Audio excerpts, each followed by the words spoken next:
పెసర విత్తనాల గురించి అయితే నేను మీకు తెలియపరుస్తానండి. చాలామంది నేను గతంలో మదిర 385 విత్తనం గురించి వీడియో చేసినట్లయితే నాకు కొంతమంది కామెంట్ చేస్తున్నారు, కాల్ చేస్తున్నారండి.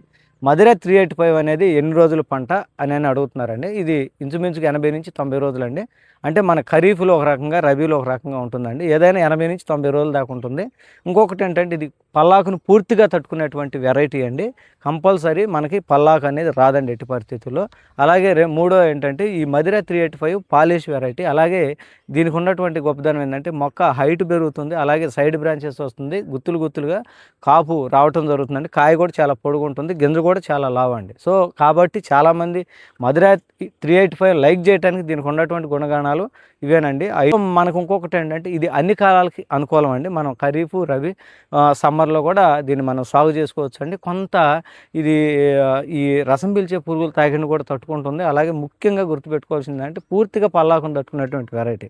ఎందుకంటే చాలామంది పల్లాకు తెగులు తట్టుకునే వెరైటీస్ కోసమే మనకి ఈరోజు రైతు సోదరులు చూడటం జరుగుతుంది.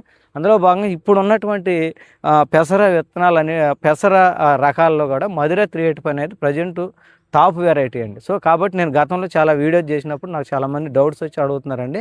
సో మన దగ్గర మదిర 385 వెరైటీ అయితే ప్రస్తుతానికి అందుబాటులో ఉన్నాయండి, లిమిటెడ్ సీడ్. మీకు ఏదైనా కావాల్సినట్లయితే మీరు ఆర్డర్ చేసుకోవచ్చండి. మీరు మెట్టకి సాగు చేస్తున్నట్లయితే ఎకరానికి 8-10 కేజీల లోపు అయితే మీకు విత్తనం సరిపోతుందండి.